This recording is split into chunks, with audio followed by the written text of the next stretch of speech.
Hello everyone, it's Thursday and you're watching Within the Frame. I'm Kim Bo-kyung. Today, the BIE delegation wraps up its on-site inspection of Busan's bid for the 2030 World Expo. An 8-member team of officials embarked on a 6-day trip to South Korea last Sunday, receiving a warm welcome from all circles of Korean society, including President Yoon Suk Yeol, lawmakers, business leaders, and ordinary citizens.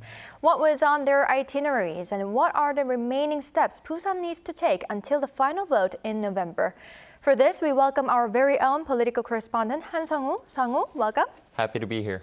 Now, Seong-woo, a delegation from the world's top intergovernmental organization that oversees world expositions arrived in South Korea on Sunday. The delegation is, like I said before, an 8-member team led by Patrick Specht, president of BIE Administration and Budget Committee. Now, what are they inspecting in particular, and could you tell us more about who they are? Well, Bo-kyung, that delegation you just mentioned is from the Bureau International de Expositions, the intergovernmental organization in charge of overseeing and regulating all international exhibitions that last more than 3 weeks and are non-commercial in nature.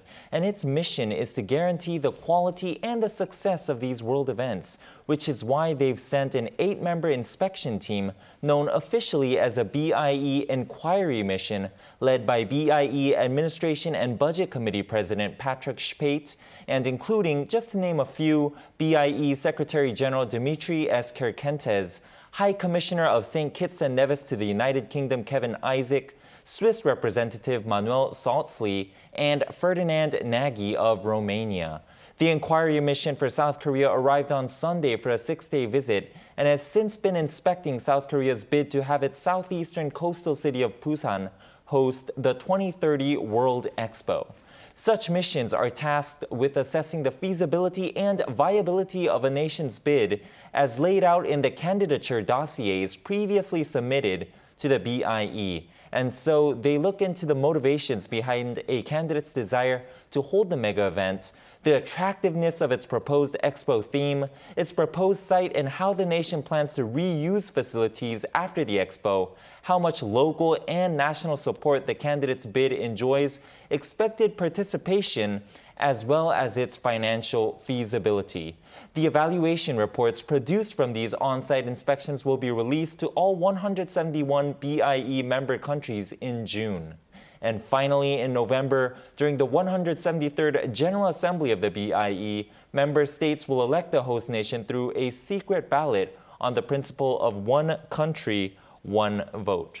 Right, I see. Now, Seong-woo, President Yoon Suk Yeol met the delegation on Monday and underlined how prepared South Korea is to share experiences with the world, even saying Busan is ready at a banquet to welcome the delegation. Now, could you tell us more about this?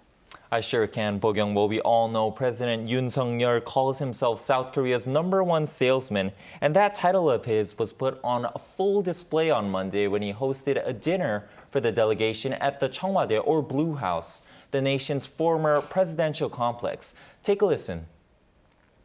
제가 마지막으로 드릴 말씀은 Busan is ready. 감사합니다. Thank you very much. Thank you.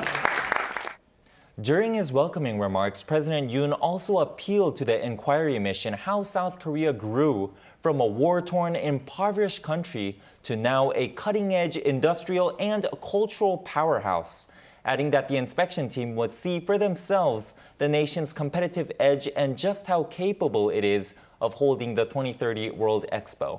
Earlier that same day, he had instructed the government to provide its full support to the delegation while they conduct their evaluations here. Right. Now, South Korea's National Assembly, too, stepped up their efforts to show South Korea's capability and willingness to host the event. And it even passed a resolution during the plenary session on Monday. What is this all about?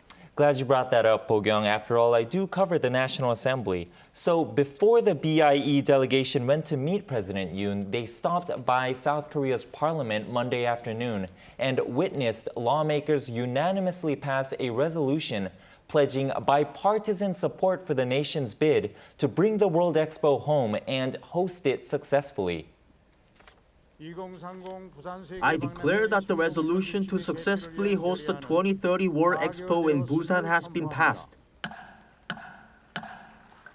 Out of 239 legislators present when it was put to a vote during a plenary session, all 239 voted for the resolution, which vows to support efforts to improve public accessibility by enhancing transportation and environmental infrastructure, and also come up with ways to make better use of event facilities after the expo closes. Right, I see. Now, it's not just politicians. I mean, business leaders have also vowed their full support as well. And so I heard a four-legged robot from Boston Dynamics led the way for the BIE officials to a welcome luncheon.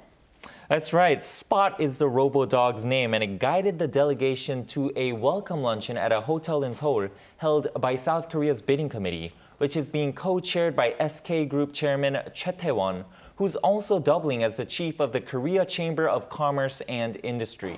Executives from top Korean conglomerates, including Samsung, Hyundai, and LG, as well as the Secretary General of the nation's bidding committee and the South Korean ambassador to France, were among some 20 dignitaries that attended Monday's session.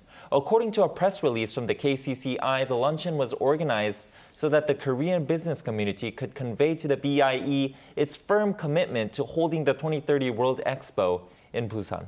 Right. Now, after itineraries in Seoul, the BIE delegation went to Busan on Tuesday for an on-site inspection to evaluate the southeastern port city's bid for the 2030 World Expo. Now, we invited Asia Campbell, who delivered a presentation in France last year, representing the future generation. Asia, welcome. Hi, thank you for having me. Hi, it's good to see you. Now, Asia, could you first introduce yourself to those who might not be familiar with you? Sure.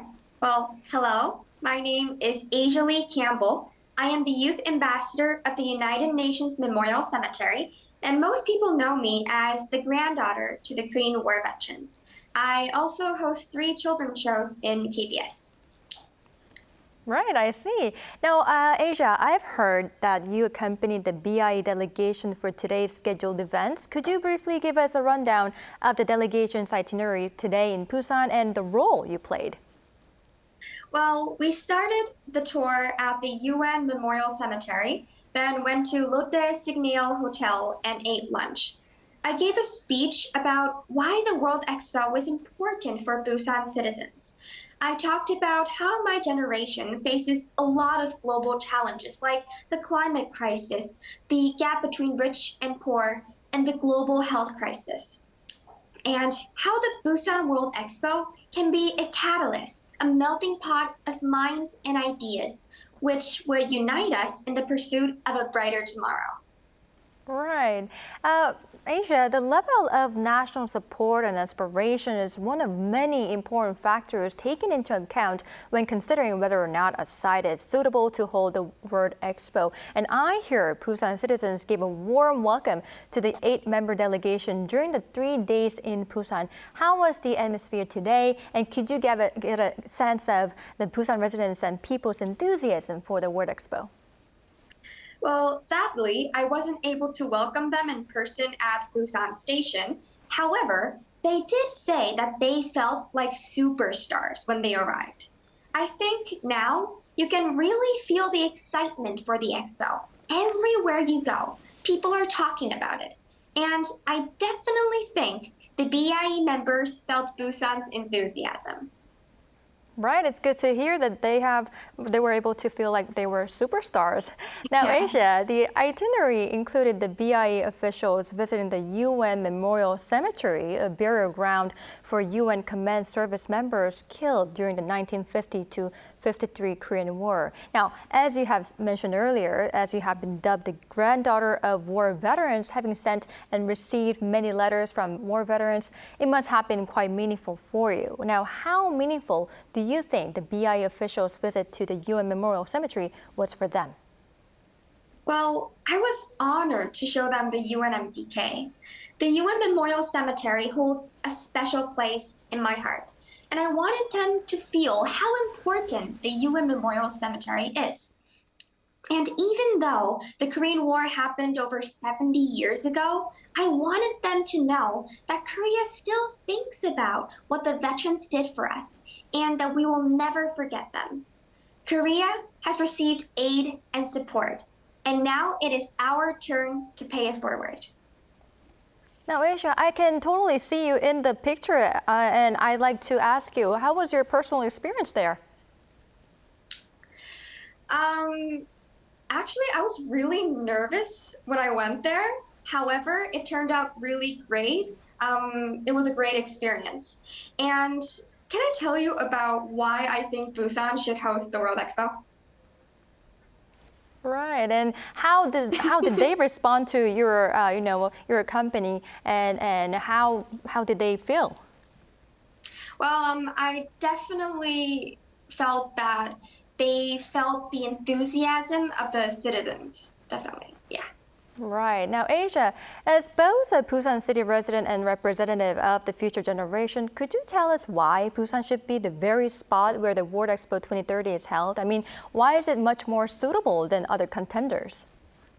One of the reasons why Busan should host the World Expo is how welcoming Busan is to everyone. As I mentioned before, BIE felt like superstars when they came here. When people think of Korea, they think of our advanced technologies. However, Busan is more than just a place for showing technology and innovation. Busan represents a future where nations can come together in harmony and cooperation, just as the UN forces did during the Korean War. I think Busan's approach to the expo is very unique. Usually, the expo is held for 6 months and then it's over. However, the Busan World Expo would be held also online for 365 days a year, and anyone around the world can join. Right, Asia. One more question to you. You see, I know that Busan is known for a wide variety of cultural aspects and, of course, the stunning natural sceneries. Could you pick one aspect from Busan City that you would like to promote? One aspect, definitely the friendship and the warmth. For example, there are a lot of places you could visit, like not only Gwangali Beach or Haeundae Beach, you could also visit the Jagarchi Market. I really like the Jagarchi Market. Like, I'm half Canadian, half Korean, and my Canadian grandparents first came here. My papa took a salt shaker and like a fork and a knife when he went to Jagarchi, and he was testing all the food there, and he had a really great experience because everyone was so kind and nice. Yeah. Great. I wish I could be in Jakarta Market right now. All right. Thank you, Asia, for sharing your experience. Let's keep our fingers crossed that Busan is successful for its bid. We really appreciate it. Thank you. All right, coming back to you, Seong-woo. The BIE inquiry mission has almost ended its schedule here and will be leaving Busan tomorrow. What are the next steps Busan will have to take until the final vote in November? Good question, Bo-kyung, because it is way too early for South Korea and Busan to think they already have it in the bag. After all, it'll have to get past a formidable competitor equally as eager to announce itself on the world stage, Saudi Arabia's capital, Riyadh, which until last year was considered the dominant frontrunner. The playing field's more level now, though, with the Yoon Suk Yeol administration really ramping up South Korea's bidding efforts. That's why the nation's top officials, from lawmakers to the Speaker of the National Assembly, the Prime Minister and President Yoon himself, are going all out diplomatically, requesting support from foreign countries. According to the BIE, the findings of the inquiry missions for each of the 4 host candidates will be discussed by the BIE's Executive Committee in May 2023, which will decide whether they will retain their candidacies based on feasibility and viability. Korea will surely get past this stage and go on to present its 4th competitive presentation at the BIE's 172nd General Assembly in late June, before the ultimate vote in November. Right, I see. Now, and until that final decision is made through a secret ballot, what do you believe South Korea should focus most on to bring the expo home? Well, if you ask me, Bo-kyung, I believe South Korea should state its case by looking at the big picture, but at the same time, stay true to its roots and what it means to hold an international event of this magnitude on its own shores. What I mean by that is appeal to the world the beauty and evolution of Korea in a global context. In other words, globalization. And the Korean government is currently doing just that. In my recent exclusive interview with Prime Minister Han Seong-woo on what holding the World Expo would mean to the country, the Prime Minister told me that the year 2030, rather than being a display of the world's industrial development by then, will be more about the world working together to achieve sustainable development, tackle climate change, and make way for inclusive growth. More vivid in my memory, however, was when he said that Busan has all the traits symbolic of South Korea. He reminded me that it's a city where those thrown into the deepest pits of poverty after the Korean War took refuge, crossing over from North Korea to rebuild their lives for the better. Now it stands proud and tall as an international logistics hub, home to, in his words, the second largest transshipment port in the world. Prime Minister Han also stressed Busan's openness as a city that practices democracy and human rights with an open economy where everyone can live and work a bit more freely. Another great quality Koreans have fought hard for and can be proud of. Right, let's hope to see Busan holding the mega event. All right, Seong-woo, thank you for your wrap-up. It was my pleasure. All right, this is all for Within the Frame tonight. We'll be back tomorrow with more in-depth stories. Thank you for watching and goodbye.